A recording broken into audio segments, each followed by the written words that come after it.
Bismillahirrahmanirrahim.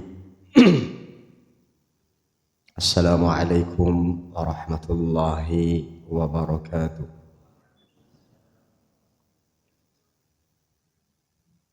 Innal hamdalillah nahmaduhu wa nasta'inuhu wa nastaghfiruhu wa natubu ilayh. Wa na'udzu billahi min shururi anfusina wa sayyiati a'malina. Man yahdihillahu fala mudilla lahu wa man yudlil fala hadiya lahu.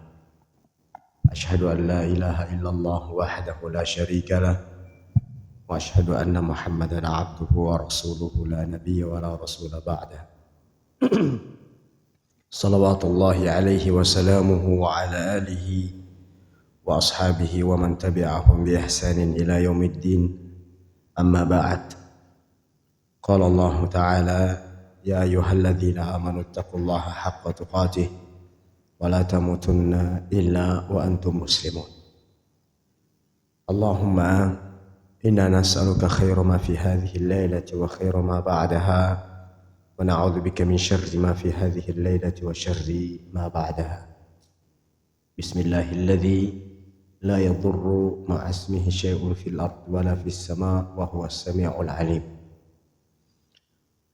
Para hadirin dan hadirat kaum muslimin dan kaum muslimat yang semoga senantiasa dirahmati dan diberkahi oleh Allah Subhanahu wa taala.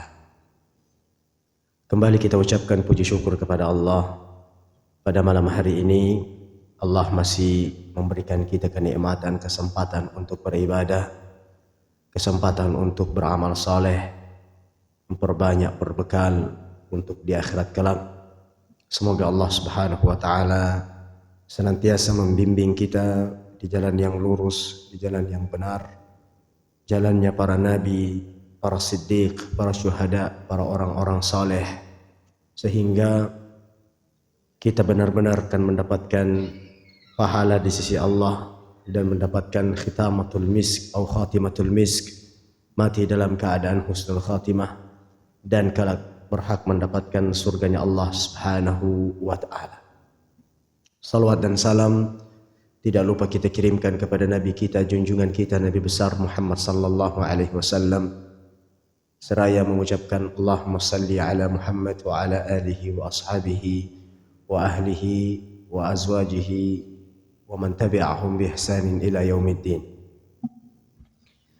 Bapak Ibu hadirin dan hadirat yang semoga dirahmati Allah Subhanahu wa taala, kembali kita akan melanjutkan kajian materi kitab Al-Arba'in An-Nawawiyah, 40 hadis daripada Al-Imam An-Nawawi, yang alhamdulillah pada malam hari ini kita akan memasuki hadis ke berapa Pak? Hadis ke-8. Baik, kita akan memasuki hadis yang ke-8. Perkiraan jika 40 hadis, sementara setiap pertemuan akan kita bahas satu hadis, satu pekan satu hadis, sementara ada sekitar 42 hadis, maka butuh berapa pekan?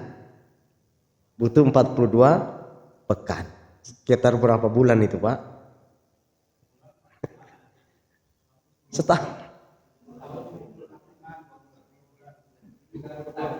Setahun berapa bulan? Setahun berapa pekan?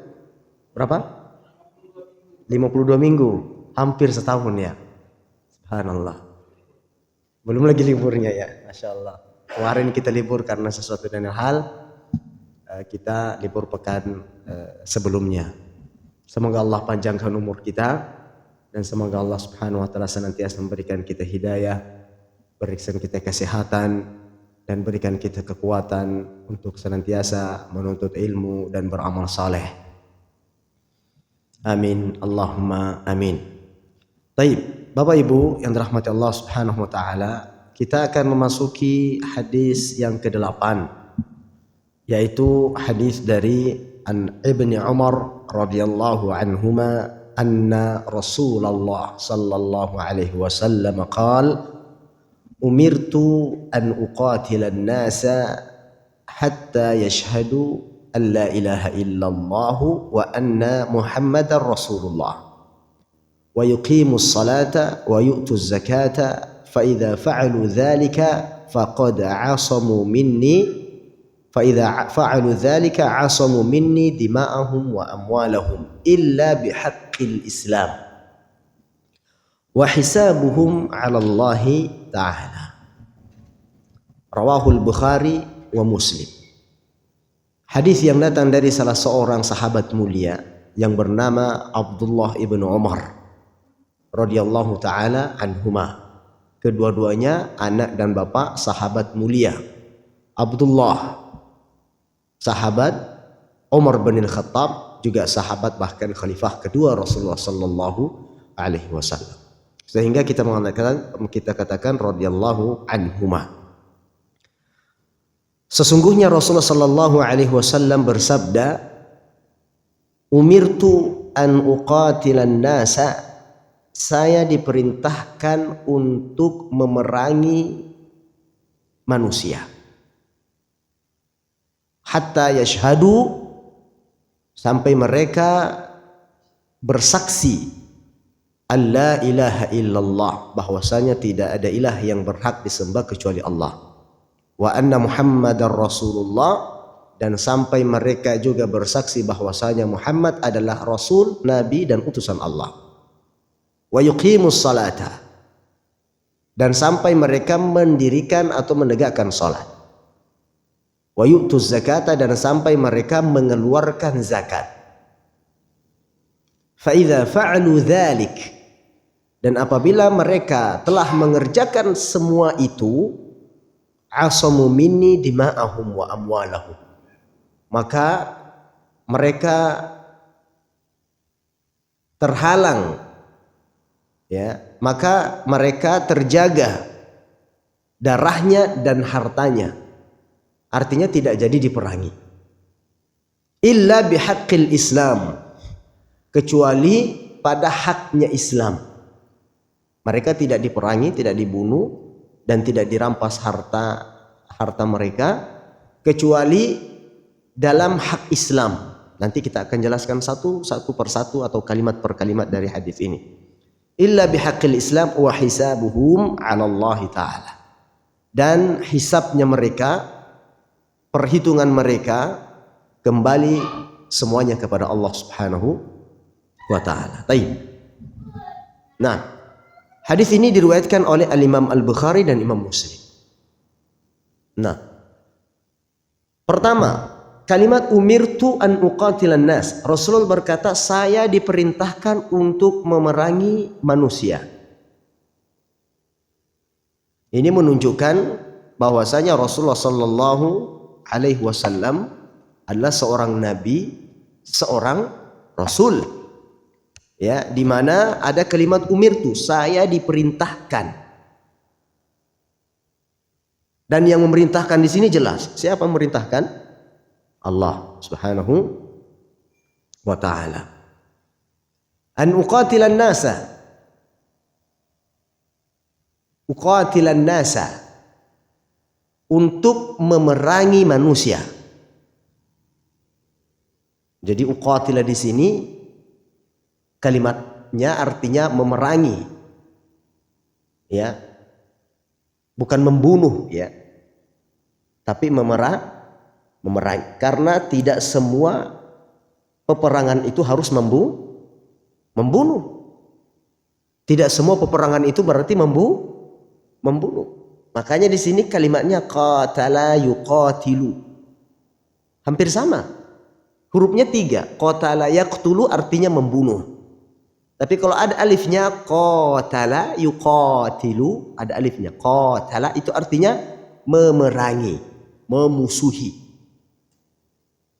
Nah, jadi Rasulullah diperintahkan untuk memerangi manusia. Siapa mereka?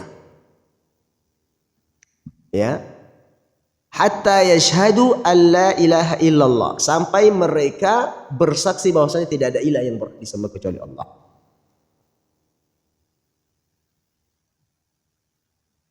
Hatta di sini ulama pun berbeda pendapat artinya. Coba bayangkan, satu huruf saja ulama itu kadang berbeda pendapat maknanya. Hatta, siapa yang tahu arti hatta? hingga atau sampai. Kata para ulama ada dua versi makna hatta di sini. Yang pertama li ta'lil, yang kedua lil ghayah. Kalau li ta'lil itu artinya untuk. Saya perangi mereka, diperintahkan oleh Allah memerangi mereka untuk bersaksi atau bersyahadat. Arti yang kedua lil ghayah, artinya sampai. Kan beda artinya di sini, Pak. Yang satunya untuk, yang satunya sampai. Kalau hanya sekedar untuk, artinya kalau sudah sudah disampaikan, sudah selesai urusan. Tapi kalau misalnya hatta berarti sampai, artinya dia tidak akan pernah berhenti diperangi sampai mengucapkan dua kalimat syahadat. Di sini ada dua pengertian. Ya. Yang satunya berarti untuk, saya diperintahkan oleh Allah memerangi mereka untuk bersyahadat. Kemudian sholat, kemudian mengeluarkan zakat. Makna yang lain, sampai betul-betul mereka bersyahadat, baru selesai kami perangi mereka. Nah, dan memerangi mereka atas dasar landasan apa? Atas dasar landasan supaya mereka bersyahadat. Maka dikatakan hatta yashhadu an la ilaha illallah. Itu mereka bersyahadat mengatakan tidak ada ilah yang berhak disembah kecuali Allah. Bukan hanya mengatakan Allah adalah ilah yang berhak disembah. Tidak cukup hanya mengatakan Allah ilah yang berhak disembah. Tapi harus ada nafiyunya. Harus ada menafikan selain sesembahan kecuali Allah Subhanahu wa taala. Makanya kalimat la ilaha illallah itu rukunnya ada dua. Yang pertama apa? An-nafyu wal itsbat. An-nafyu menafikan, yang kedua menetapkan. Jadi tidak cukup hanya menetapkan Allah yang berhak disembah, tapi di sisi lain dia tidak menafikan sesembahan selain Allah. Berarti dia belum bertauhid. Sampai kita menetapkan Allah adalah zat yang berhak untuk disembah satu-satunya dan menafikan sesembahan selain Allah Subhanahu wa taala.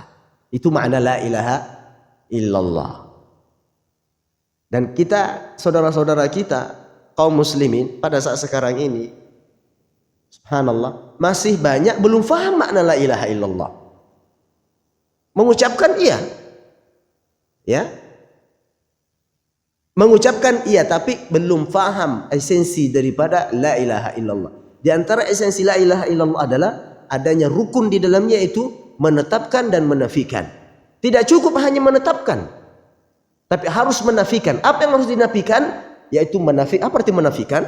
Meninggalkan, tidak membenarkan, membatalkan segala sesembahan selain Allah Subhanahu wa taala.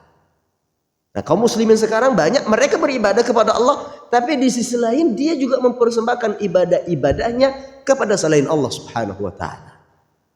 Dan ini belum dikatakan muwahhid, belum dikatakan ahli tauhid. Sampai dia menerapkan dua rukunnya,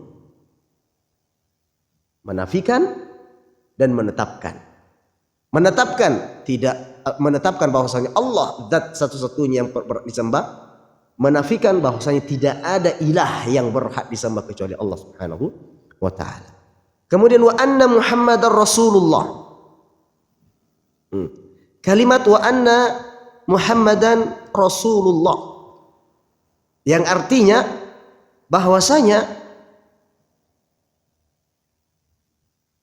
kita harus meyakini bahwasanya Nabi Muhammad sallallahu alaihi wasallam adalah hamba dan utusan Allah Subhanahu wa taala. Dan kalimat syahadat kita yang kedua, wa anna Muhammadar Rasulullah, yastalzimu tajridul mutaba'ati lahu. Konsekuensinya mengikuti segala apa yang diperintahkan dan dicontohkan oleh Nabi. wa alla yattabi' man siwah, dan tidak mengikuti selain petunjuk Nabi sallallahu alaihi wasallam. Jadi persaksian kita yang kedua, wa anna Muhammadar Rasulullah wa asyhadu anna Muhammadar Rasulullah, dan saya bersaksi bahwasanya Muhammad adalah hamba dan utusan Allah. Dan ini kita baca terus. Tapi terkadang orang nggak mau tahu apa makna daripada kalimat syahadat kita yang kedua ini. Bahkan di setiap azan dikumandangkan asyhadu anna Muhammadar Rasulullah. Bahkan setiap kita salat selalu kita ucapkan dua kalimat syahadat ini. Setiap tahiyat pertama dibaca, tahiyat kedua juga dibaca. Tapi sudahkah kita mengamalkan makna syahadat ini? Dan ini yang diperintahkan oleh Allah. Orang yang tidak mau mempersaksikan Muhammad SAW adalah utusan dan hamba Allah, pantas dan wajib untuk diperangi.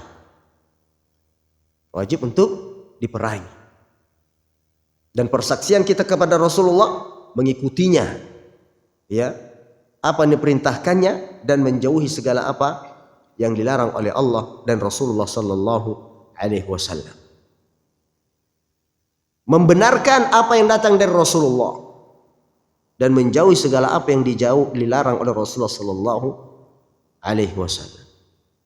Nah, ini makna syahadat kita terhadap persaksian kita kepada Rasulullah sallallahu alaihi wasallam. Kemudian wa yuqimus shalah, dan mereka mendirikan salat, dan sampai mereka mendirikan salat. Orang dulu Pak, kalau nggak mendirikan salat itu diperangi.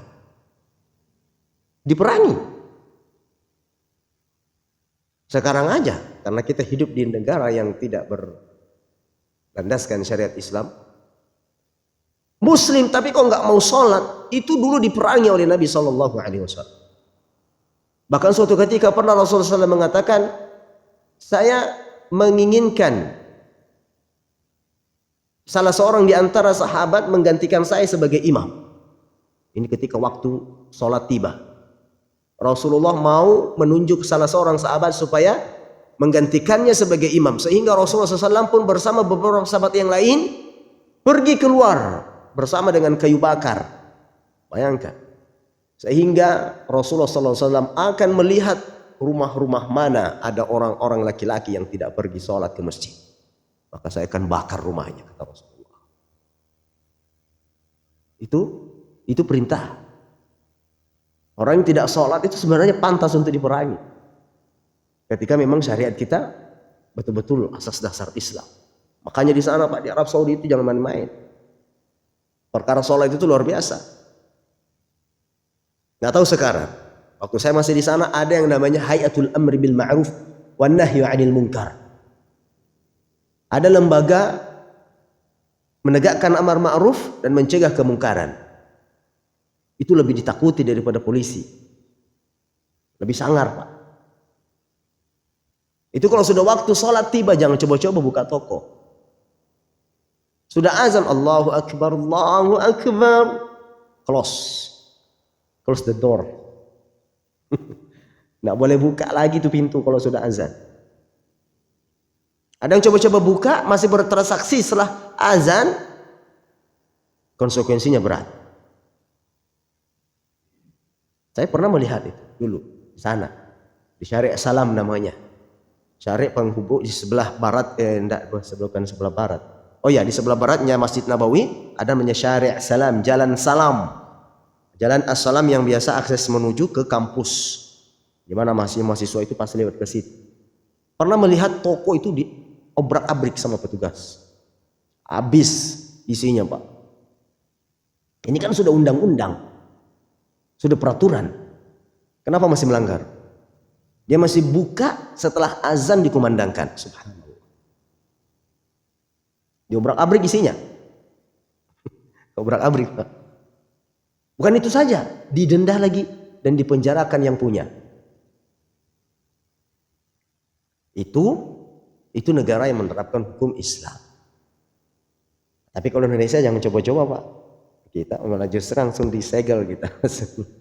Iya. Pada hakikatnya hukum Islam memang begitu. Yang meninggalkan salat diperangi oleh Rasulullah sallallahu alaihi wasallam. Wa yu'tuz zakah, dan mereka yang tidak mau mengeluarkan zakat. Mereka yang tidak mau mengeluarkan zakat juga wajib diperangi. Dulu Abu Bakar dan Umar, ketika di masa khalifahnya Abu Bakar, ada beberapa kelompok orang yang tidak mau mengeluarkan zakat, sehingga mereka pun merasa belum mantap. Itu bagaimana kita harus bagaimana kita perlakukan orang yang tidak mau mengeluarkan zakat di masa Abu Bakar dan Umar bin Khattab. Umar bin Khattab mengatakan tidak perlu diperangi karena mereka sudah mengucapkan la ilaha illallah. Ya. Hadis ini belum didengarkan oleh Abu Bakar dan Umar. Kata Abu Bakar, enggak, mereka harus diperangi karena perintah untuk mengeluarkan zakat itu adalah sebuah kewajiban sebagaimana sholat wajib dilaksanakan, ditegakkan. Makanya di dalam Al-Quran itu selalu digandengkan antara sholat dan zakat. Wa aqimus sholata wa atuz zakah. Tegakkan sholat, dirikan sholat dan tunaikan zakat. Kata Abu Bakar tetap wajib. Kata Umar bin Khattab enggak.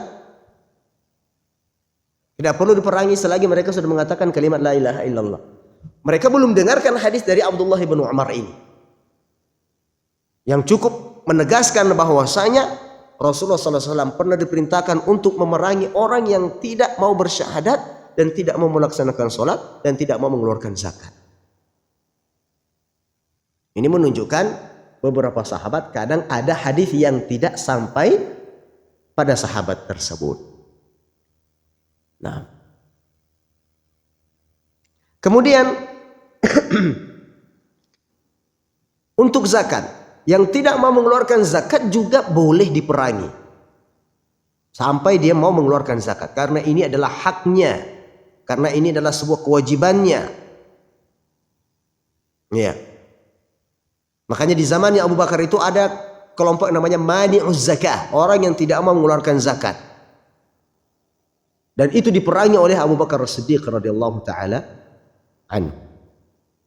Nah, fa idza fa'alu dzalika, kemudian kata Rasulullah, jika mereka telah mengeluarkannya, telah melakukannya, ya, telah bersaksi bahwasanya tidak ada ilah yang berhak disembah kecuali Allah, kemudian telah bersaksi bahwasanya Muhammad adalah hamba dan utusan Allah, dan kemudian mendirikan salat, menunaikan zakat, maka kata Rasulullah, asamu minni dima'ahum, maka darah mereka pun terjaga, artinya tidak boleh kita perangi. Wa amwalahum, dan juga harta-harta mereka tidak boleh kita ambil di dalam peperangan tersebut. Nah, tidak boleh kita perangi dan mengambil harta-hartanya illa bihaqqil Islam, kecuali ya dalam hak-hak Islam. Apa maksudnya di sini? Mereka tidak boleh dibunuh kecuali atas hak-hak Islam. Hak-hak Islam seperti apa maksudnya? Kapan orang boleh dibunuh dalam hukum Islam? Pertama, murtad. Orang murtad itu Pak hukumannya bunuh. Di sini aja orang murtad kemudian diekspos di media sosial dengan bangganya dia pindah agama. Lucu kan? Di Indonesia malah jadi bangga-banggaan. Orang keluar Islam, masuk Kristen, masuk Yahudi, masuk Hindu, Buddha, diekspos Pak. Seakan-akan itu adalah sebuah wah kebanggaan, luar biasa. Kalau hukum Islam langsung nih, potong leher langsung, pancung. Itu yang pertama, boleh dibunuh. Maka maksudnya di sini kecuali dalam hak Islam. Artinya ketika seseorang sudah bersyahadat, sholat, kemudian dia mengeluarkan zakat, maka terjaga darahnya dan hartanya, kecuali dalam hak Islam. Misalnya dia membunuh, misalnya dia murtad, hukum pancung, dibunuh juga orang yang murtad keluar dari agama Islam. Atau dia dalam perihal kisos. Apa itu kisos? Kisos Pak, Qisas ini balasan bagi seseorang yang melakukan kriminalitas. Apapun jenisnya. Pembunuhan dibalas dengan pembunuhan. Itu kalau di negara berdasarkan syariat Islam. Nyawa dibalas dengan nyawa. Kalau di Indonesia enggak. Ada hukum seperti itu, Pak? Nyawa dibalas nyawa? Saya kira belum ada hukum negara kita. Paling coba di penjara. Kalau di hukum Islam, khususnya di Saudi misalnya, yang membunuh itu juga dibunuh. Nah, ini hak Islam di situ. Dan yang ketiga, apa? Ketika berzina. Seseorang ketika berzina, maka dia dirajam sampai mati. Itu maksud daripada hak Islam di situ. Wa hisabuhum 'ala Allah Ta'ala. Dan perhitungan mereka adalah kembali kepada Allah Subhanahu wa Ta'ala. Nah, kita akan mengambil beberapa faedah dari hadis ini. Yang pertama bahwa faridatul jihad. Al-jihadu qad yakunu fardu kifayatin wa qad yakunu fardu ain. Jihad itu dua macam hukumnya. Bisa menjadi fardu kifayah, bisa menjadi fardu ain. Fardu ain. Apa maksudnya fardu ain, fardu kifayah? Fardu kifayah artinya kalau sudah ada yang ikut di sana, kalau sudah ada yang melaksanakannya, maka yang lainnya gugur kewajibannya. Seperti apa fardu kifayah? Menyelenggarakan mayat jenazah. Satu kampung akan kena dosanya kalau ada satu jenazah terlantar tidak dikebumikan, tidak disolatkan, tidak dikafankan dan seterusnya. Tapi kalau sudah ada yang mengerjakannya, maka yang lainnya pun gugur kewajibannya. Itu nama fardu kifayah. Kalau fardu ain masing-masing wajib. Semuanya wajib. Di antaranya contohnya adalah sholat. Sholat kalau nggak sholat, ya masing-masing bertanggung jawab atas sholat tersebut. Nah, kemudian wujub syahadati la ilaha illallah bil qalbi wal lisan. Wajibnya seseorang bersyahadat bil qalb, dengan hati dan lisan. Fa in abdaha bil lisani wa la nadri amma fi qalbihi akhadna bil zahir. Apabila seseorang sudah mengatakannya, saya bersaksi tidak ada ilah yang berhak disembah kecuali Allah, bersaksi Muhammad adalah utusan Allah, ya, cukup, selesai. Kita katakan orang ini Islam. Ya. Karena kita bisa menghukum secara zahir saja. Adapun yang tersembunyi, yang rahasia, itu bukan haknya kita lagi. Itu haknya siapa? Haknya Allah Subhanahu wa Ta'ala. Maka ketika seseorang sudah mengatakan asyhadu an la ilaha illallah wa asyhadu anna Muhammadar Rasulullah, masuk Islam. Sudah masuk Islam. Adapun nanti masalah dia munafik atau tidak, itu semuanya kita kembalikan kepada Allah Subhanahu wa Ta'ala. Wala yajuzu an nattahimahu wa naqul hadzal rajul qalaha kadziban. Tidak boleh kita menuduh orang ini, kamu itu ngomong ini hanya sekedar untuk menyelamatkan diri saja. Kamu itu bersyahadat dikarenakan mau terlindung dari pembunuhan saja misalnya, atau kamu mengucapkannya itu atas dasar kebohongan, kemunafikan dan lain sebagainya. Itu tidak lagi dalam ranah kita, bukan hak kita sebagai manusia. Itu sudah haknya Allah Subhanahu wa Ta'ala. Nah, faedah yang berikutnya, annahu la ya'taqidul insan alla ma'budu bihaqqin illallah, fala yakfi an ya'taqida anna Allah ma'budun bihaqq, li'annahu idza syahida anna Allah Ta'ala ma'budun bihaqq lam ya'na anna ghairahu yu'badu bihaqqin aidan. Ini sudah kita jelaskan tadi. Bahwasanya tidak cukup seseorang mengatakan bahwasanya Allah adalah zat yang berhak sembah satu-satunya, tapi harus menafikan jenis peribadatannya yang diberikan kepada selain Allah Subhanahu wa Ta'ala yang lainnya. Dan ini ironisnya, Pak, banyak saudara-saudara kita yang belum paham. Kita katakan mereka sholat, bulan suci Ramadan mereka puasa, bahkan mereka berhaji, bahkan mereka berumrah, tapi di sisi lain mereka masih persembahkan ibadah-ibadah kepada selain Allah. Contohnya apa? Menyembelih. Ya, masih banyak menyembelih kepada selain Allah Subhanahu wa Ta'ala. Menyembelih kerbau, kemudian kerbaunya dipotong, kepalanya dihanyutkan di laut, Katanya untuk penunggu laut dan seterusnya. Ya, mereka menyembelih hewan untuk penunggu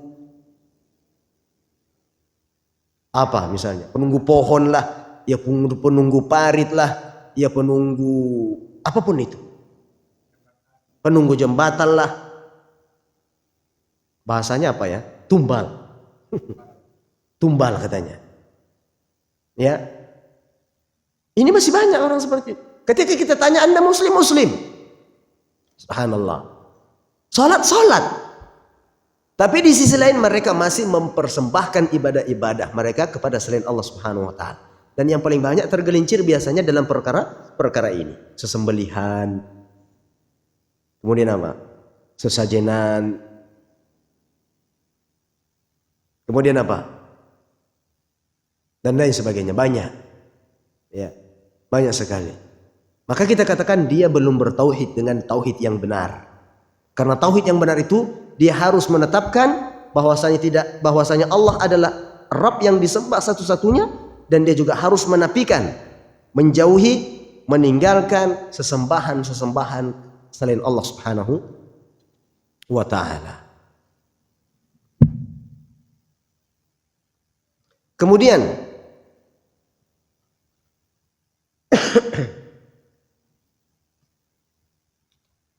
di dalam kitab ini dikatakan wujub iqamatis shalah, wajibnya mendirikan salat, li'annahu idza lam yuqimha fa innahu la yamtani' qitaluhu. Bal qad qala al-fuqaha rahimahullah yuqatalu ahli baladin taraku al-adhan wal iqamah wa in sallu. Orang yang tidak mau mendirikan salat diperangi dalam hukum Islam. Bahkan ada yang mengatakan yang tidak mendirikan azan dan iqamah meskipun mereka sholat. Jadi tidak ada azan, tidak ada iqamah satu kampung ini boleh diperangi kata sebagian para ulama. Karena kenapa? Li'anna al-adzana wal iqamata min sya'airid dinidh dhahir. Karena iqamah dan azan dan iqamah itu adalah merupakan syiar-syiar agama yang nampak, yang jelas. Ya, jadi ada sebagian ulama itu mengatakan bukan hanya sholat.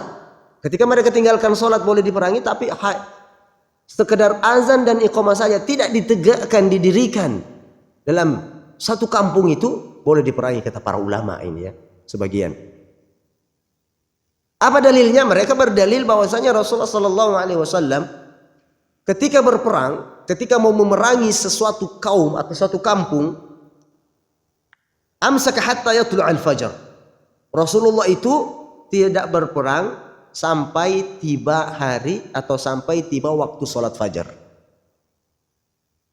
Jadi Rasulullah tunggu dulu nih, ya, sampai di suatu tempat. Dia Rasulullah dan para sahabat tidak langsung memerangi penduduk tersebut, tapi ditunggu sampai waktu fajar masuk. Fa in sami'a adzanan kaffa an qitalihi. Apabila di kampung tersebut masih terdengar azan, maka Rasulullah tidak meneruskan perang tersebut. Tidak Rasulullah lanjutkan untuk memeranginya.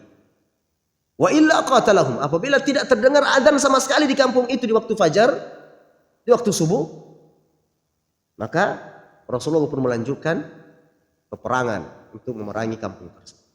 Ini sampai sebegitunya sebagian ulama menekankan begitu wajibnya mendirikan salat, ya. Bahkan bukan hanya salat, sampai azan dan iqamah pun ketika tidak ditegakkan di suatu kampung, ya, maka sebagian ulama mengatakan salah satu hal yang dibolehkan untuk diperanginya. Kadzalika al-fuqaha, qala al-fuqaha yuqatalu ahlu baladi taraku salat al-Eid wa in lam yakun fardan 'ala al-a'yan kafaratu salawatil khams. Bahkan sebagian ulama mengatakan, ya, di satu kampung kalau ada yang tidak melaksanakan salat Id, duha, Idul Adha atau Idul Fitri, maka juga salah satu penyebab bolehnya diperangi kata sebagian para ulama. Qalu li anna salatal Eid min sya'airil Islam adh-dhahira. Karena salat Id adalah merupakan syair atau syiar-syiar Islam, syiar-syiar agama yang zahir, yang nampak. Ya. Fayuqatal ahlul balad idza taraku salatayil idain. Maka penduduknya yang tidak melaksanakan salat Id, Adha atau Idul Fitri, ya, salah satu penyebab dibolehkan peranginya karena tidak melaksanakan dua salat Id tersebut. Kemudian wujub ita'iz zakat li'annaha juz'un mimma yamna'u muqatalatun nas. Dan wajib bagi kita semuanya mengeluarkan zakat karena mengeluarkan zakat adalah salah satu pencegah atau salah satu yang bisa mencegah kita tidak diperangi oleh Rasulullah sallallahu alaihi wasallam. Ya, ini menunjukkan kewajibannya. Orang yang sudah mengeluarkan zakat maka tidak lagi diperangi oleh Rasulullah sallallahu alaihi wasallam. Wala budda an yakuna ita'u zakati ila mustahiqiha, dan wajib ketika mengeluarkan zakat hendaknya mengeluarkannya kepada orang-orang yang berhak. Fala yakfi an yu'tiha ghaniyan min aqaribihi wa ashabihi. Tidak cukup orang yang kaya memberikan kepada saudaranya dan kepada teman-temannya. Karena itu tidak benar, tidak dikatakan zakat. Akan masuk pada istilah lain. Masuk pada istilah infak atau sedekah. Karena zakat itu aturan mainnya diantaranya adalah tidak boleh diberikan kepada atau 8 asnaf. 8 asnaf ini 8 golongan. Jadi bapak-bapak kalau ada zakatnya, zakat fitrah atau segala macamnya, zakat mal, zakat apapun itu, yang namanya zakat wajib dikeluarkan kepada atau disalurkan kepada 8 golongan ini. Selain daripada 8 golongan ini, maka tidak dikatakan zakat. Karena penyalurannya salah. Kenapa harus disalurkan ke 8 orang ini? Karena Allah Subhanahu wa taala yang menetapkan hal tersebut. Karena Allah Subhanahu wa taala yang telah mengatur hal tersebut. Sebagaimana dikatakan dalam surat At-Taubah ayat 60, innamas shadaqatu, pertama apa?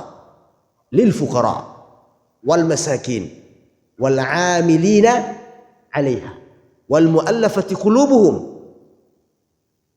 wa fir riqab wal gharimin wa fi sabilillah wa ibnis sabil. Sudah berapa? Fariidatan minallah, kata Allah Subhanahu wa taala. Wallahu alimun hakim. Sedekah. Jadi ini perlu kita pelajari, makanya perlu kita ilmui. Di sini kalimatnya sedekah. Innamas shadaqatu. Jangan dimaknai innamas shadaqat di sini sedekah. Tapi makna sedekah di sini artinya zakat. Karena bisa saja sedekah itu sewaktu-waktu sedekah itu artinya zakat dan zakat itu artinya sedekah. Bagaimana kita bisa mengetahui bahwasanya sedekah di sini artinya zakat?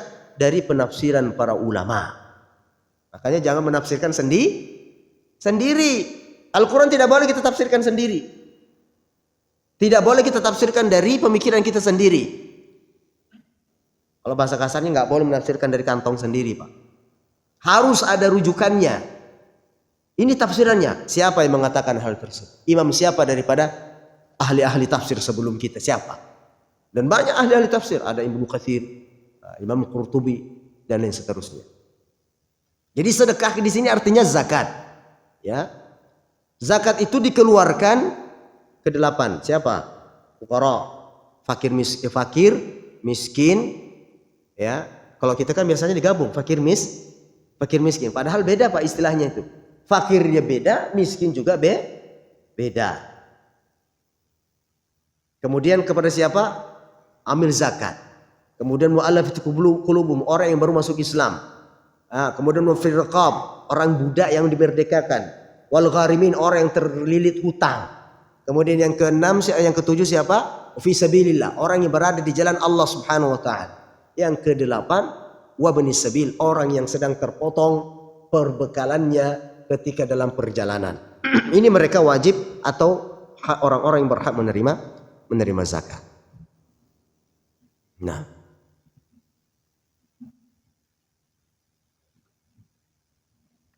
kemudian Annal kuffara tubahu dima'uhum wa amwaluhum liqaulihi 'asamu minni dima'uhum wa amwaluhum fayuqtalun aw yu'sarun hasaba ma taqtadihi al-hal wa tughnam amwaluhum wa hadha mimma ikhtassa bihi an-nabi sallallahu alaihi wasallam faqad sahha anhu annahu qala. Ya. Jadi orang yang sudah mengatakan 2 kalimat syahadat, kemudian salat, kemudian dia zakat, maka sama sekali tidak boleh diperangi. Tidak boleh diperangi. Ya. Meskipun peperangan ini boleh dilakukan. Ya, tapi lihat, bukan berarti saya mengajak perang, Pak, ya. Jangan pula nanti disalahgunakan, nanti kayak video-video kayak gini kan bahaya nih. Kadang nanti dipotong, wah, ada ustadz yang ngajar di situ mengajak perang dia. Siapa mau diperangi sekarang, Pak? Ya. Siapa yang kita mau jihad sekarang? Ada kan orang pemikiran-pemikiran sekarang yang salah ini, pemikiran yang keliru. Takfiri jihadi katanya. Orang yang senantiasa menyebutkan jihad, jihad katanya. Ayo kita jihad. Siapa yang mau dijihadi sekarang? Orang bodoh seperti ini, Pak. Orang yang nggak tahu paham, yang nggak paham tentang agama, yang nggak belajar tentang agama Islam. Siapa mau dijihadi sekarang? Maka dari pemahaman ini akan muncul pemahaman-pemahaman terorisme. Yang bibitnya pemahaman-pemahaman khawarij. Yang suka keluar dari pemerintahan yang sah. Sehingga mereka dengan gampangnya membom sini, membom sana. Dengan mengatasnamakan apa? Jihad. Jihad apa? Bukan jihad itu, Pak, jahat. Ya. Jihad itu kalau pemimpin sudah mengatakan, oh ini kita wajib perang ini. Musuh sudah di depan mata. Semuanya harus angkat senjata. Baru kita perang. Kalau Pak Jokowi sudah bilang, ayo kita perang. Kita angkat senjata semuanya, Pak. Tapi dalam keadaan seperti ini, aman-aman saja. Siapa yang mau diperangi? Siapa yang mau dijihadi? Nih. Kalau di zamannya Rasulullah SAW, iya. Karena kenapa? Untuk menegakkan Islam, menegakkan kalimat Allah Subhanahu wa taala. Sehingga Rasulullah sallallahu alaihi wasallam ya di dalam sebuah sabdanya mengatakan, "U'titu khamsan lam yu'tahunna ahadun min al-anbiya'i qabli, nusirtu bir-ra'bi masirata syahr wa ju'ilat lil ardu masjidan fa ayyuma rajulin adrakatuhu salafal yusalli." Ya. Wa ju'ilat wa uhillat lil ghanaim walam tahilu li ahadin qabli. Jadi ada beberapa keistimewaan Rasulullah sallallahu alaihi wasallam. Di antaranya apa? Beliau ditolong oleh Allah Subhanahu wa taala dalam peperangan dengan menakut-nakutkan, menanamkan rasa khawatir kepada musuhnya selama 1 bulan perjalanan. Ini di antaranya pertama, keistimewaannya Nabi sallallahu alaihi wasallam. Di antara keistimewaan Rasulullah sallallahu alaihi wasallam dari nabi-nabi yang lain, dari nabi-nabi sebelumnya adalah waju'ilat liyal ardu masjidan. Semua bumi ini, kata Rasulullah SAW, Allah izinkan untuk menjadi masjid. Artinya diizinkan untuk menjadi tempat sujud.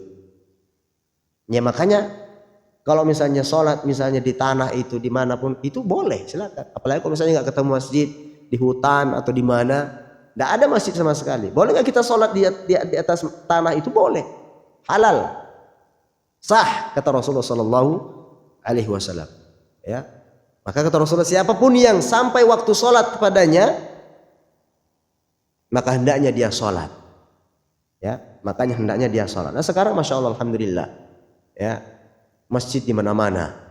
Ya, tidak berjarak selang berapa kilo barangkali, bahkan berapa kilo, berapa meter sudah ada masjid. Ya, maka semakin tidak ada alasan bagi kita untuk tidak sholat di masjid. Kemudian antara keistimewaan Rasulullah sallallahu alaihi wasallam, wa uhillat lil ghanaim. Halal bagi Rasulullah untuk mengambil harta rampasan, ghanimah. Ya. Halal bagi Rasulullah sallallahu alaihi wasallam, dan ini tidak dihalalkan bagi nabi-nabi sebelum Nabi sallallahu alaihi wasallam. Tapi kalau Rasulullah ketika berperang ada ghanimah, ada harta rampasan, boleh diambil. Selain itu, nama rampasan tidak boleh. Semua harta yang bernama rampasan tidak boleh dilakukan kecuali dalam peperangan.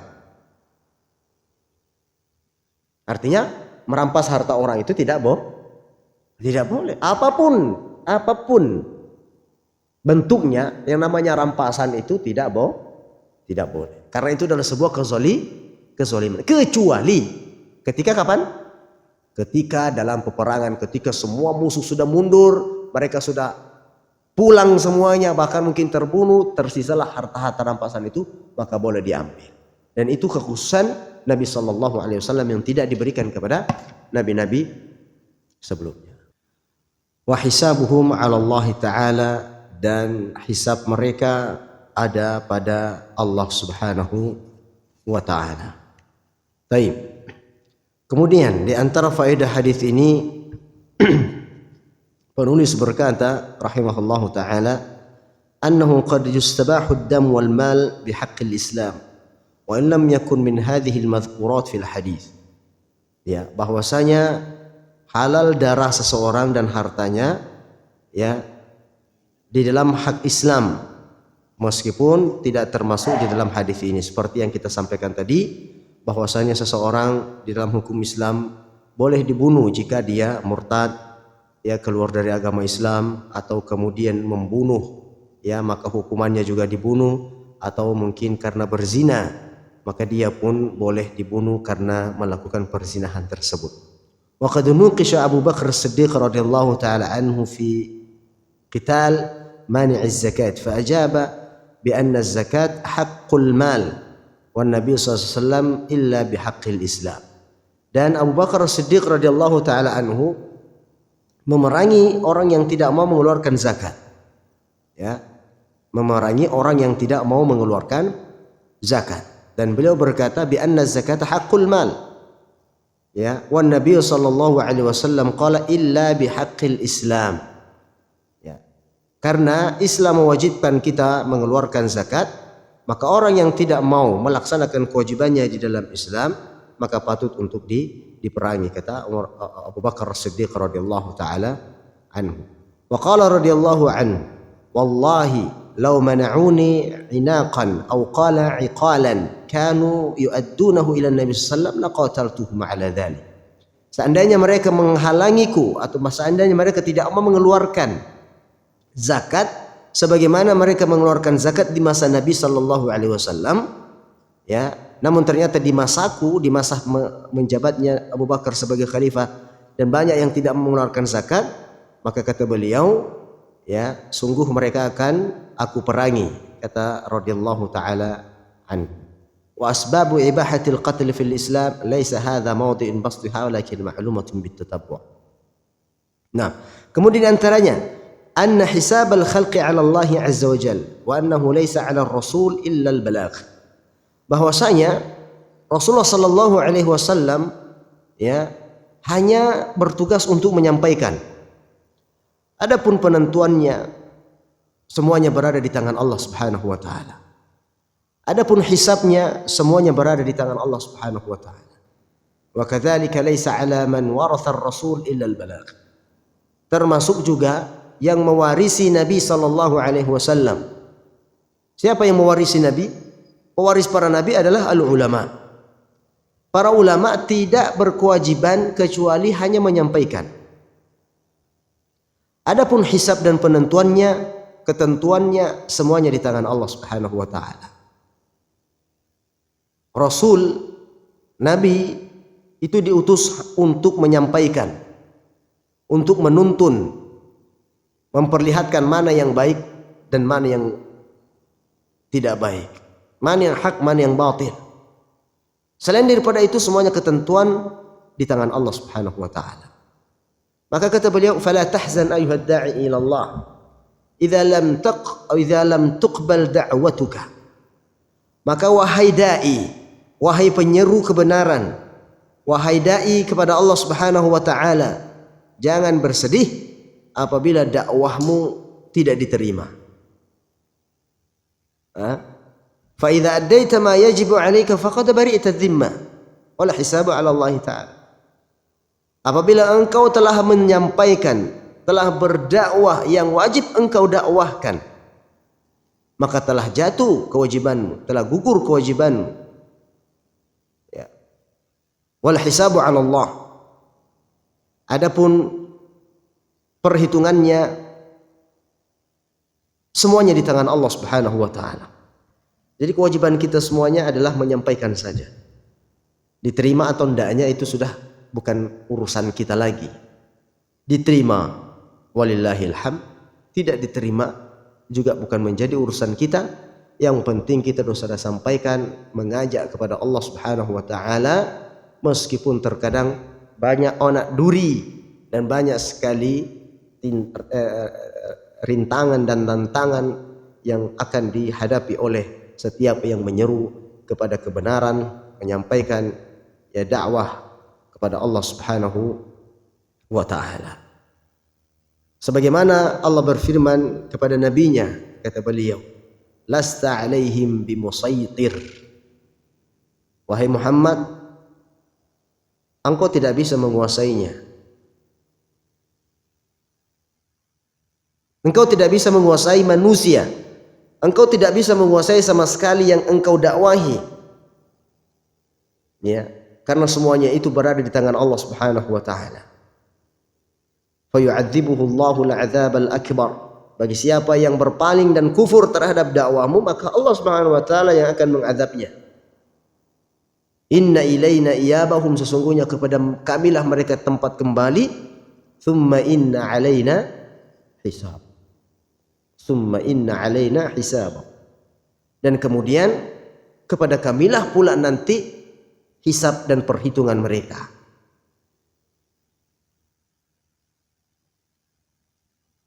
Akan tetapi barang siapa yang berpaling dan kufur ingkar terhadap dakwahmu, fayu'adzibuhu Allahu al-'adzab al-akbar, maka Allah Subhanahu wa taala akan mengazab mereka dengan azab yang sangat besar. Fala tahzan ayyuhad da'i ila Allah. Ini hiburan buat kita semuanya. Ya. Dan pada dasarnya kita semuanya adalah dai. Kullukum mas'ulun an ru'iyyati, kata Rasulullah. Setiap di antara kita ini bertanggung jawab terhadap apa yang dipimpinnya.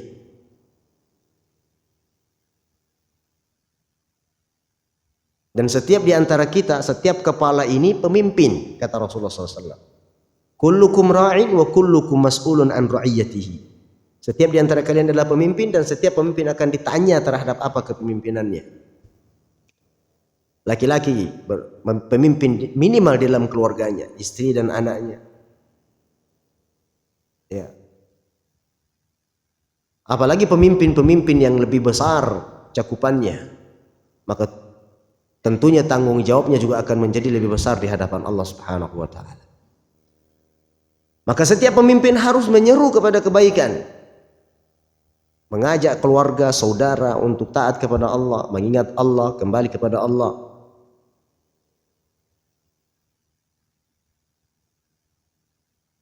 Maka ketika dakwah kita ditolak, kata beliau, la tahzan, jangan bersedih. Sebagaimana dakwahnya Nabi sallallahu alaihi wasallam ditolak. Bahkan dari keluarga terdekatnya pun menolaknya.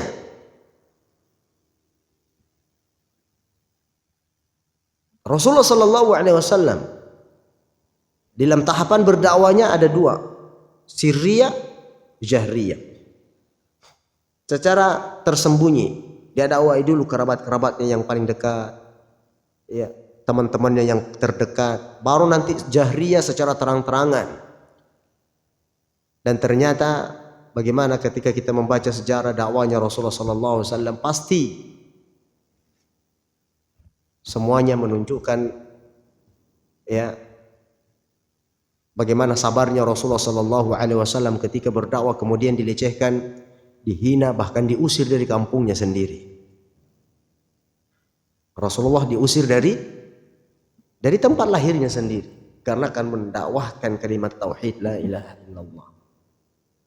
Maka ketika ada seorang dai yang dilecehkan, kemudian dihina, direndahkan karena dia mendakwahkan tauhid, mendakwahkan sunnah, mengajak kepada manusia, mengajak manusia kepada Allah Subhanahu wa taala agar betul-betul mentauhidkan Allah, mengesahkan di dalam peribadatannya, mengajak untuk berpegang teguh kepada sunnah-sunnah Nabi sallallahu alaihi wasallam, tidak sedikit mendapatkan kecaman dan tidak sedikit mendapatkan penghinaan dan seterusnya. Maka ini sudah menjadi sunnatullah.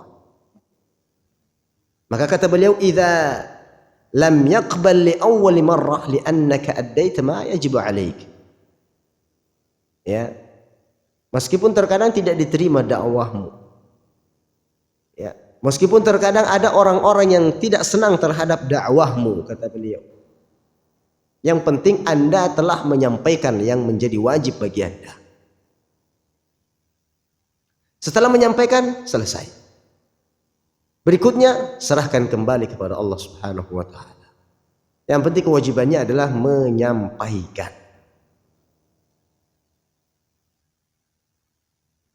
Walakin i'lam annaka idza qulta haqqan turidu bihi wajha Allah fala budda an yu'athir. Hatta law radda amamaka fala budda an yu'athir. Kata beliau, ketahuilah, ketika engkau mengatakan sesuatu yang hak, yang dengannya engkau berharap wajahnya Allah, mendapatkan ridho Allah Subhanahu wa taala, fala budda an yu'athir, itu pasti akan membekas.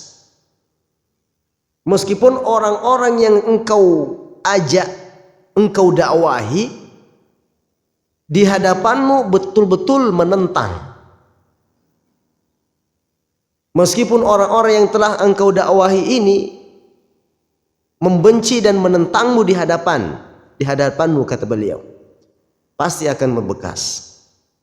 Sebagaimana kisahnya Nabi Musa alaihi salam yang merupakan pelajaran bagi semua dai-dai kepada Allah. Bagaimana ketika para sahir, para penyihir-penyihir dikumpulkan dari sekian kota, ya, para penyihir dikumpulkan di sekian kota, kemudian setelah mereka berkumpul, mereka lemparkan semua tongkat-tongkatnya kemudian menjadi ular. Sampai-sampai ketika itu Musa sudah ketakutan, ini bagaimana ini?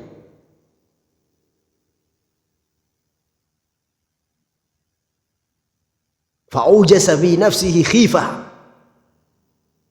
Nabi Musa alaihi salam sendiri sudah merasa ketakutan. Namun Nabi Musa alaihi salam tetap diperintahkan untuk menyampaikan yang benar di hadapan orang-orang yang membencinya, pada penyihir-penyihir ketika itu. Apa kata Nabi Musa ketika itu? Dengan beraninya Allah Subhanahu wa taala mewahyukan kepada Nabi Musa, qala lahum Musa wailakum la taftaru 'ala Allahi kadhiban fayushitakum bi'adzab wa qad khaba man iftara. Nabi Musa berkata ketika itu, celakalah kalian atas apa yang telah kalian dustakan terhadap Allah Subhanahu wa taala. Maka kalian akan mendapatkan azab, kata Nabi Musa alaihissalam. Dan celakalah bagi orang-orang yang berdusta. Nah, ini kalimat yasirah, kalimatnya simple, pendek. Ketika itu Nabi Musa hanya mengatakan, celakalah kalian yang mendustakan kebenaran atas Allah Subhanahu wa taala. Dan ternyata kalimat pendek ini ternyata berpengaruh pada diri mereka sendiri. Berpengaruh kepada para penyihir-penyihir ini sehingga Allah mengatakan fatanaza'u amrahum bainahum wa asarrun najwa. Sehingga mereka pun sudah mulai goyang, sudah mulai terkena dakwanya Nabi Musa alaihi salam. Maka ikhwatal iman, para hadirin dan hadirat yang dirahmati Allah Subhanahu wa taala, ini di antara pesan-pesan yang Rasulullah sallallahu alaihi wasallam sampaikan kepada kita semuanya, ya, untuk menyampaikan kebenaran, ya, dan untuk menegakkan dakwah ini di hadapan saudara-saudara kita, meskipun terkadang banyak hal yang akan kita dapatkan, meskipun banyak hal yang ada ya di sekeliling kita, baik atau buruknya, ya, ataupun bahkan mungkin sikap yang tidak baik dari saudara-saudara kita, itu sudah wajar dan itu sudah lumrah. Sebagaimana Nabi Shallallahu Alaihi Wasallam diperangi, ya, sebagaimana Nabi Shallallahu Alaihi Wasallam yang tadinya dianggap sebagai al-amin. Al-amin adalah orang yang terpercaya. Tapi apa yang terjadi setelah menyerukan kebenaran? Beliau malah justru diancam dan bahkan mau dibunuh oleh orang-orang kafir Quraisy ketika itu. Ini sudah menjadi lumrah dan sunnatullah, ya, bahwasanya setiap yang menyeru kebenaran pasti akan mendatangkan, ya, bahaya, akan mendatangkan rintangan dan halangan di setiap medan dakwahnya. Baik, sampai di sini ada pertanyaan Bapak Ibu? Insyaallah pada pekan yang akan datang kita akan lanjutkan hadis yang ke-9 insyaallah. Dan sebelumnya ingin saya sampaikan kemungkinan kajian kita di malam hari ini akan berubah jadwalnya karena ada sesuatu dan hal barangkali akan berubah jadwalnya insyaallah di malam Senin. Malam ini malam apa? Selasa. Ya, pekan depan barangkali kita akan kajian di malam Senin insyaallah. Ya. Semoga Bapak Ibu tetap bisa hadir dan mengusahakan untuk terus tetap belajar, ya, dan berada di majelis ilmu. Nah, saya ulangi lagi insyaallah pada pekan depan barangkali kajian kita akan adakan di malam Senin biidznillah. Nah, ada pertanyaan tadi silakan. Ya. Tafadhal.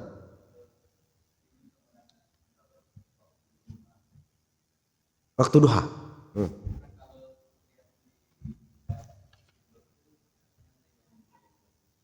Ya.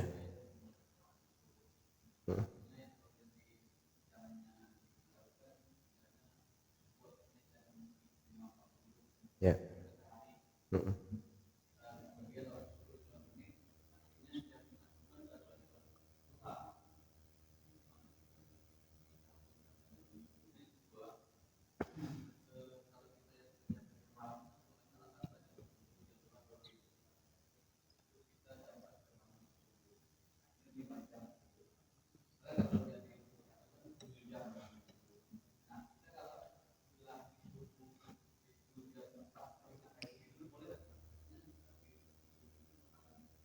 Ya.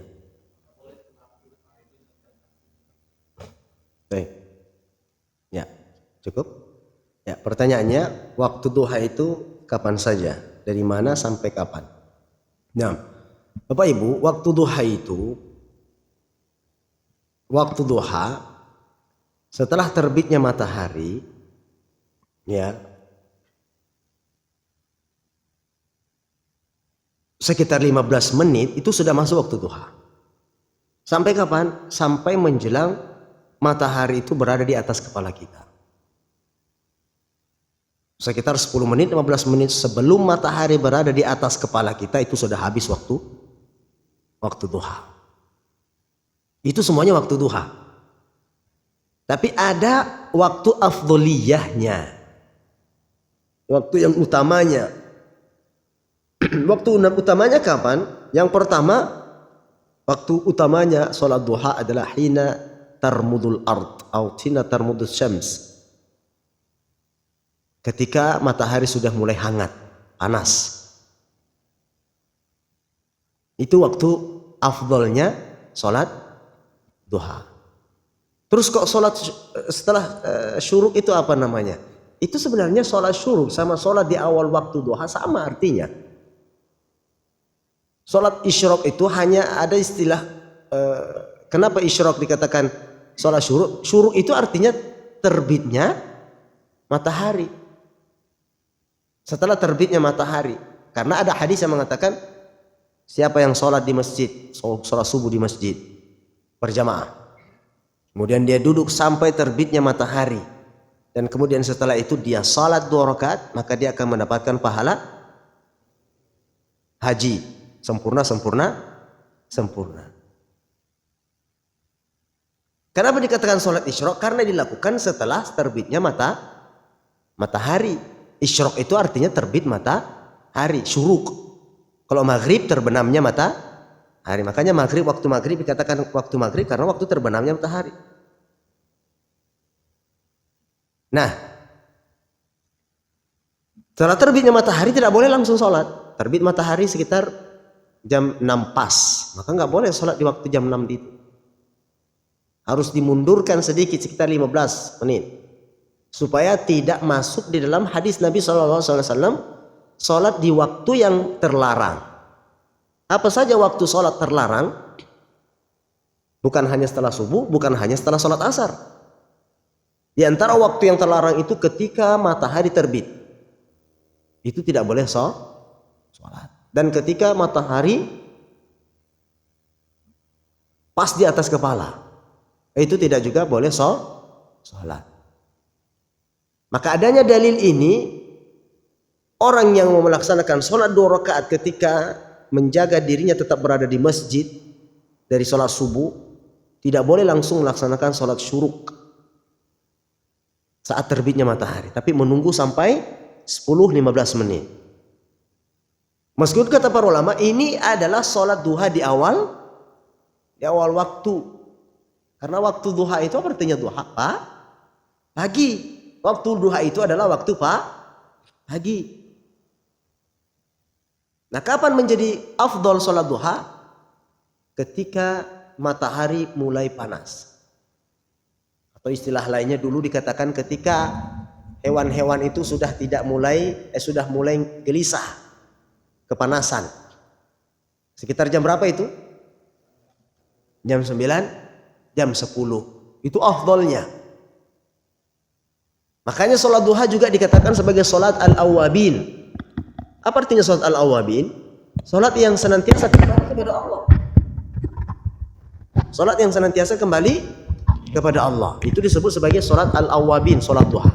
Kenapa dikatakan sebagai sholat?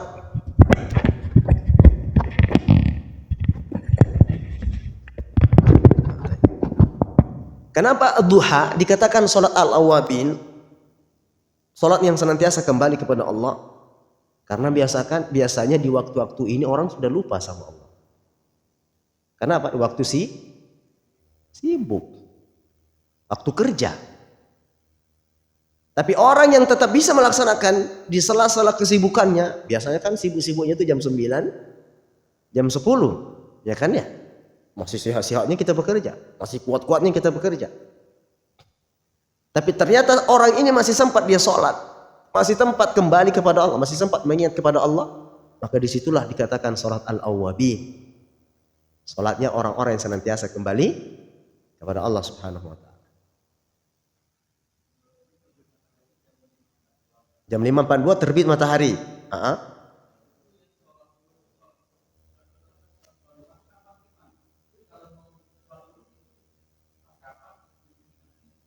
Ya, ketika jam 5.42 terbit matahari, maka kapan waktu sholatnya? Minimal jam 6:05. Tunggu sampai matahari itu sudah agak sedikit meninggi. Karena kalau pas waktu terbitnya matahari, itu waktu terlarang untuk sholat. Maka solusinya tunggu sejenak 10-15 menit baru kita sholat syuruk. Atau syuruk itu sendiri dikatakan sebagai sholat duha di awal waktu. Sudah sholat syuruk atau sholat duha di awal waktu, boleh nggak nanti kita sholat lagi jam 9, jam 10? Boleh.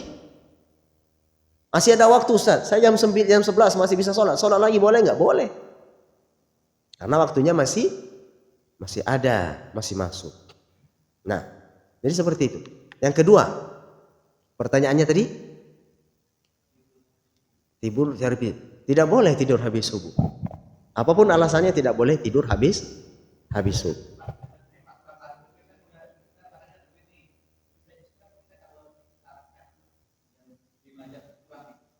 Yang dilarang itu tidur setelah subuh.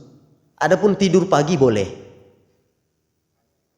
Ya jam-jam setengah 7, jam 7, Anda mau istirahat jam 6, tapi setelah sholat subuh dilarang untuk tidur. Ya, boleh. Yang terlarang itu tidur setelah subuh. Ada kebiasaan di sini tidur setelah subuh? Nggak boleh, Pak. Ya. Kalau kata orang-orang kita dulu dipatok rezekinya, betul tidak? Itu betul, tidak salah. Karena Rasulullah SAW sendiri mengatakan mendoakan seseorang di pagi hari. Apa kata Rasulullah? Barakallahu fi burika ummati fi bukuriha. Allah akan memberkahi orang ketika di pagi harinya. Jadi kalau setelah sholat subuh sudah tidur, maka habis waktu keberkahan. Ya. Dan waktu keberkahan itu adalah setelah sholat subuh. Makanya solusinya ya tunggu dulu sampai pagi. Anda mau istirahat ya silakan. Jelas ya? Nah, terus bagaimana solusinya Ustaz? Saya kan kerja sampai jam 10 malam. Nah, itu pun belum tentu bisa langsung tidur. Jam 11 lah minimal baru bisa tidur. Sementara jam 4 sudah harus kerja lagi misal. Waktunya nggak cukup. Nah, kata Pak Dokter, minimal waktu istirahat itu berapa? 7 jam. Gitu ya. Itu teori. Itu teori. Banyak orang yang tidurnya 4 jam cuman, tapi sehat-sehat saja. Yang penting tidurnya berkualitas. Tidur banyak tapi nggak berkualitas sama aja. Tidur Masya Allah nyenyak. Ya, pulas dia tidur Masya Allah. Dan biasanya itu tidur pulas itu menyehatkan badan. Tapi kalau tidurnya setengah-setengah, meskipun panjang 10 jam dia tidur, tapi tidurnya nggak pulas dia, merasa nggak nyenyak gitu, tetap badannya nggak sehat. Ya, ulama jangan bayangkan ulama. Kalau misalnya orang sudah berpatokan tidur yang cukup baru sehat, ulama-ulama banyak yang sakit. Kenapa? Mereka itu tidurnya paling cuma 4 jam sehari semalam, bayangkan. Tidurnya cuma 4 jam. Kita tidurnya 10 jam. 5 jam. Ya, para ulama 4 jam. Bahkan ada yang tidur cuma 2-3 jam saja. Lainnya untuk apa? Belajar. Para ulama untuk belajar, untuk ibadah, untuk bekerja. Subhanallah. Jadi patokannya adalah sebenarnya tidurnya nyaman itu versi saya. Tapi kalau tanya Pak Dokter pasti beda versinya ya. Harus berapa jam? 7 jam ya. Nah, itu. Allah Ta'ala. Ada lagi Pak? Ya silakan. Bismillah.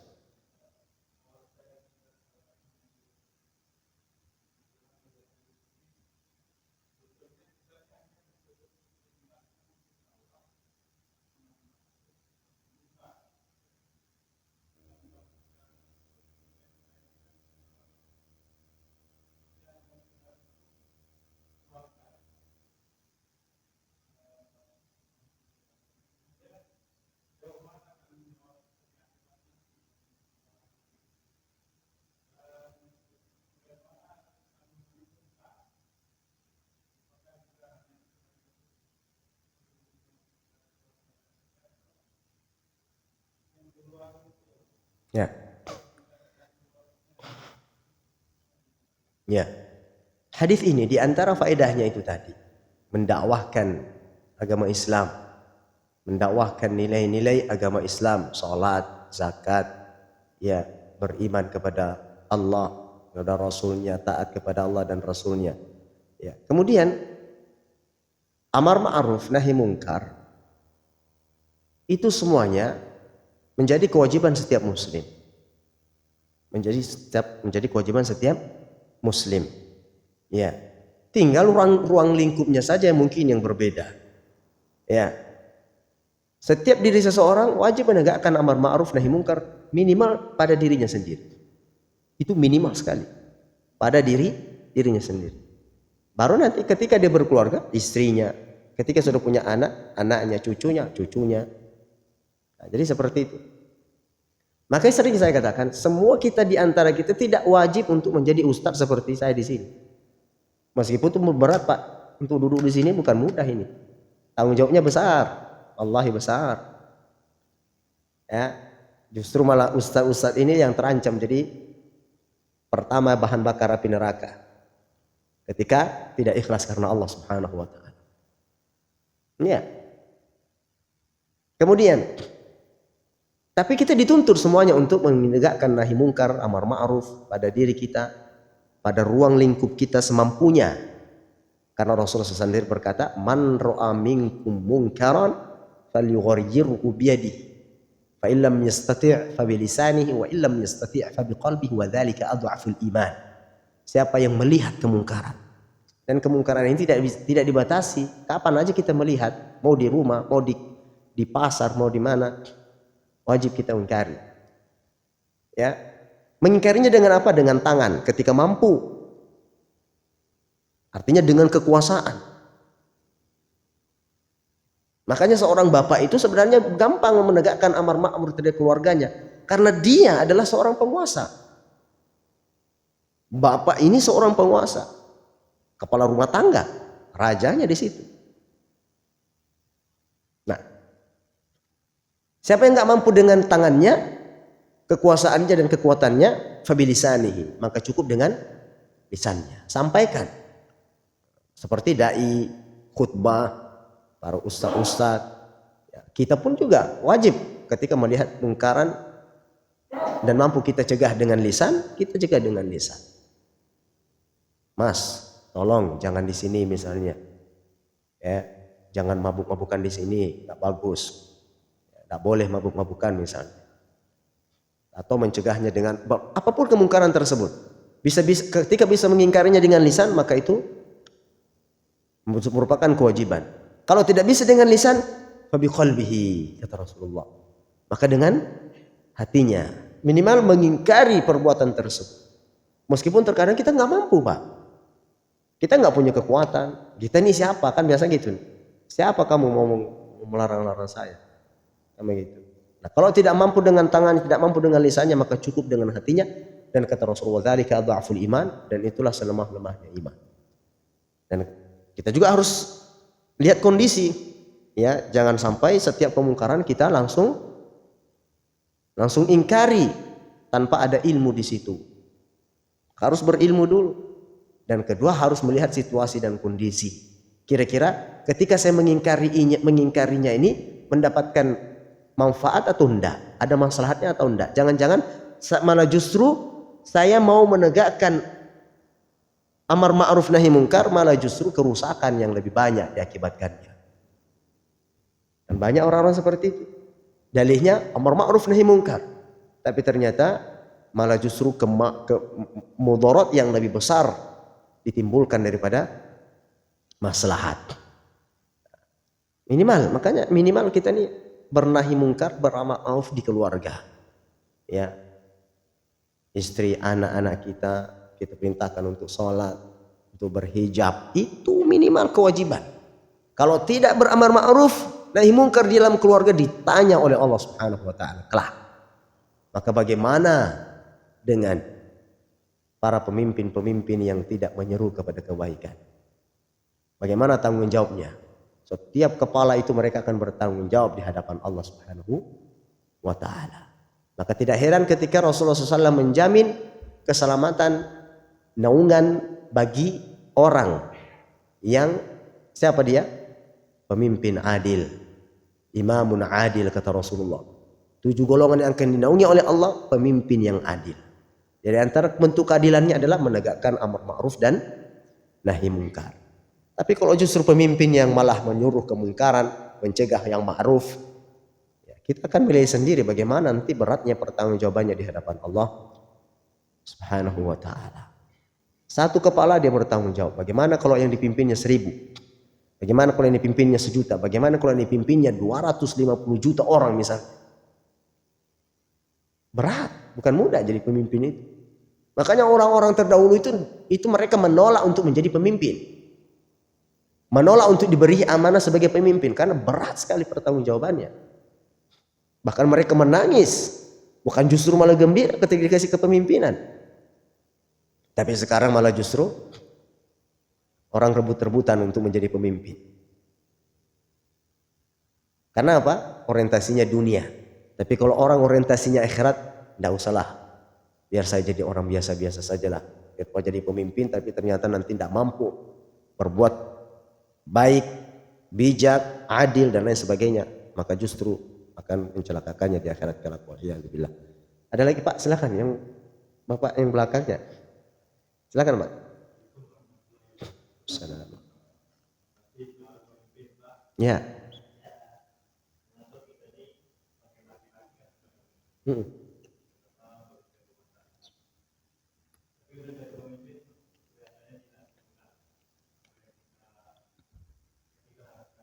Ya.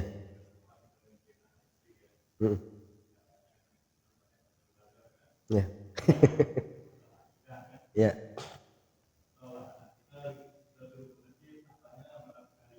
Ya.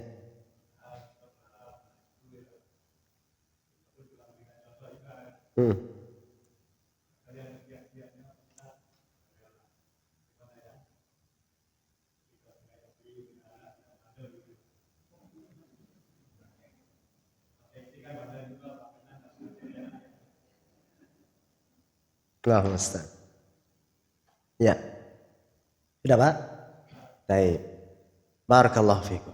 Semoga Allah mudahkan semuanya. Ya, Bapak Ibu yang dirahmati Allah Subhanahu wa taala. Kita ini kembali lagi tadi berkewajiban hanya untuk menyampaikan saja. Menyampaikan. Adapun hidayah itu semuanya di tangan Allah. Tapi bukan berarti kita menyampaikannya ya sekali sudah disampaikan selesai. Ya, apalagi terhadap anak istri. Terus disampaikan, terus diingatkan. Nabi Nuh alaihi salam berapa umurnya, Pak? Enggak, Nabi Nuh. Nabi Nuh itu umurnya 1000 tahun kurang 50. 950 tahun. Selama beratus-ratus tahun beliau dakwahi anak istrinya. Tapi apa yang terjadi? Tidak masuk Islam. Tidak berhasil didakwahi. Artinya kita di sini terkadang ayah, seorang bapak hanya berusaha mengarahkan. Harus berusaha mengingatkan. Memberikan contoh. Karena yang lebih penting itu adalah memberikan contoh. Ad-da'watu bil fi'l. Dakwah dengan perbuatan. Kalau dakwah dengan berkata-kata itu kadang kurang, Pak. Tapi kalau sudah berdakwah dengan perbuatan itu kadang lebih berkesan daripada hanya sekedar ngomongan. Apalagi terhadap anak istri. Anak kita suruh sholat sementara kita nggak sholat. Misalnya. Itu tidak akan lebih berkesan. Tapi kalau kita sholat, bapak saya rajin sekali sholat. Insya Allah. Suatu saat Allah akan gerakkan hatinya. Meskipun nanti misalnya kita sudah meninggal. Dan biasanya anak-anak itu kita nggak tahu pintu hidayahnya kapan Allah buka. Dan dengan cara apa kita nggak paham.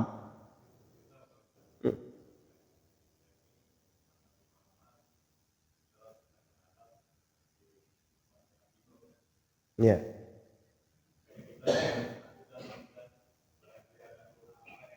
Ya. Ya. Saya sedikit mau menghibur saja, Pak. Jadi kita hanya berusaha untuk mendakwahkan, menyampaikan, meskipun terkadang hasilnya kita tidak lihat. Nanti mungkin kita sudah meninggal, anak kita baru sadar. Kadang banyak orang seperti itu. Kita sudah meninggal, anaknya baru sadar. Oh, bapak saya dulu suka nyuruh saya sholat, tapi saya nggak pernah sholat. Baru dia rasa sekarang. Sekarang nggak ada lagi yang nyuruh. Akhirnya dia menjadi baik dan seterusnya. Nah, itu yang pertama, bahwasanya hidayah milik Allah. Kita hanya berusaha menyampaikan, mengarahkan, membina dan membimbing. Nah, bagaimana kiat-kiatnya supaya anak dan keluarga misalnya kita dakwahi ini mereka mau menerima dakwah kita? Yang pertama adalah mulai dari diri sendiri. Mulai dari diri sendiri. Contohkan, kasih, perlihatkan yang baik itu baik, yang salah itu salah. Sekecil apapun itu. Ya, sekecil apapun itu. Misalnya, contohnya minum saja. Minum saja dengan tangan kanan. Ya. Anak dilarang minum dengan tangan kiri, tapi kita sendiri kadang minumnya tangan kiri. Itu sudah pasti blacklist. Di blacklist langsung sama anak. Bapak saya aja begitu kok. Saya dilarang. Tuh, yang pertama mulai dari diri sendiri untuk berbuat baik. Karena perbuatan itu akan berefek lebih besar daripada hanya sekedar ucapan. Apalagi kalau ditambah dengan ucapan diajak, maka itu akan lebih berkesan. Itu yang pertama. Yang kedua, berdoa kepada Allah Subhanahu wa taala. Jangan lupa berdoa. Karena doa ini luar biasa. Ya. Kenapa kita harus berdoa? Karena yang membolak-balikkan hati istri anak itu siapa? Allah. Kita nggak bisa, Pak. Kita hanya bisa bangun sholat. Nanti kalau kamu nggak sholat saya pukul kamu. Ya memang kadang anak tahan dipukul daripada sholat. Kalau bukan hatinya yang tergerak nggak bisa, Pak. Siapa yang bisa menggerakkan hatinya? Bukan kita. Allah Subhanahu wa taala. Maka jangan pernah bosan meminta kepada Allah. Banyak sekali doa-doa bagaimana supaya anak istri kita baik. Dan satu hal yang perlu kita perhatikan bahwasanya setiap perbuatan dosa kita, setiap perbuatan buruk kita itu akan berefek kepada orang-orang di sekitar kita. Saat kita bermaksiat, maka akan ada efeknya pada istri dan anak, itu pasti. Makanya ketika ribut sekali, keluarga ribut, suka cekcokan sama anak istri kok, sama istri kok, suami istri tidak pernah akur, kadang ketemu kayak Tommy and Jerry, ya, nggak selalu aja beribut. Ada aja yang dibahas, ada yang jadi permasalahan. Coba cek dulu. Barangkali ada maksiat kita kepada Allah yang tidak kita sadari barangkali. Karena itu pasti berpengaruh. Salaf soleh dulu, para orang-orang terdahulu dulu, orang-orang soleh itu, ketika mengatakan satu dosa itu akan berefek, jangankan kepada istrinya, pada tunggangannya pun berefek. Keledainya jadi ngambek, kudanya semakin liar, tidak mau dikasih makan dan seterusnya. Karena apa? Efek dosa. Tapi kalau kita sudah dekat sama Allah, Allah sendiri yang akan memperbaiki orang-orang di sekeliling kita. Allah akan memperbaiki orang-orang di sekeliling kita. Maka intinya yang pertama adalah perbaiki diri sendiri, kemudian berdoa kepada Allah. Apa doanya? Banyak. Rabbana hab lana min azwajina, ya Allah, berikanlah kami dan keluarga kami, ya. Rabbana hab lana min azwajina wa dzurriyyatina, dan anak keturunan kami, qurrata ayun, sebagai penyejuk hati kami, ya Allah.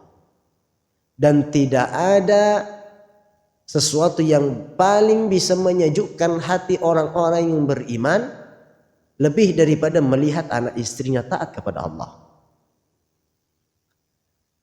Betul?